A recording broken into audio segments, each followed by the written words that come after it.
in this moment it's very hard to talk about mental balance because the situation is so tough and the stress level is so high that in general you have like this kind of, let's say, social crisis. You have cabin crew struggling for paying their rent, cabin crew who didn't receive their pay, cabin crew who were forced to go to the Red Cross in order to get something to eat.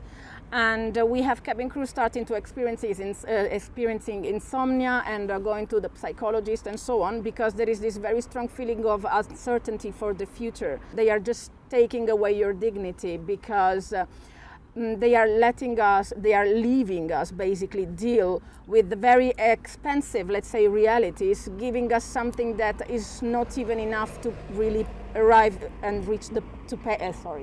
to pay your rent and your bills and also your food. So it's I would call it crisis in a small, let's say, in a microscopic environment, because we are talking about 940 cabin crew in Germany compared to at least 13,000 in the whole network. But still, for those 940 cabin crews here in Germany, we are really talking about a destabilizing situation for the mental health, because there is total lack of certainty for the future at the moment. So it's kind of fear you have Yes. to deal with every day. It's fear, and there is also like a feeling of, let's say, the people start to feel overwhelmed by all these contradictory communication from the company, by all the threats, because there is always this fear that they could fire you if you don't agree to just lower your standard, lower your salaries, because you have to help and you have to contribute to, let's say, save the company. But in the meantime, the problem is that we just cannot keep on going on like this, because it's just not possible to survive with the money we are taking at this very moment. We cannot reach sometime the end of the month, but for sure we will not be able to return back to work from the 1st of July if we don't even know how to pay our transportations and so on. And this is something the company doesn't care about, because they don't pay our transportation, they don't pay our food and water on board. The problem is that there is not just one fear.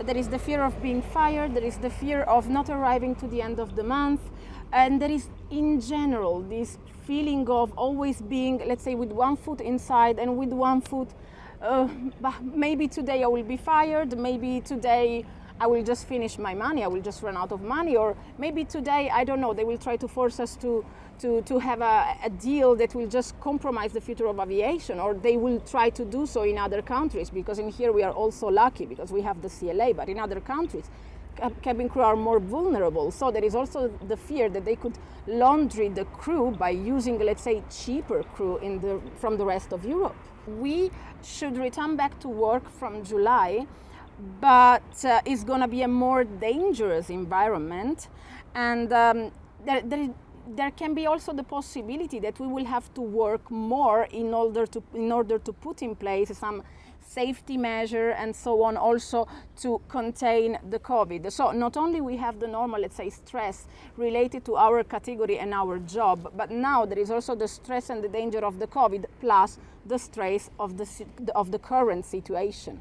So of all the social and economical problem that we are dealing with at the moment. So of course this is stabilizing a person, and when you are talking about a person taking care of 189 passengers, that can of course come to a lack of safety, or lack of safety and security. That can be of course a consequence, because you have to be, as we say, fit to fly.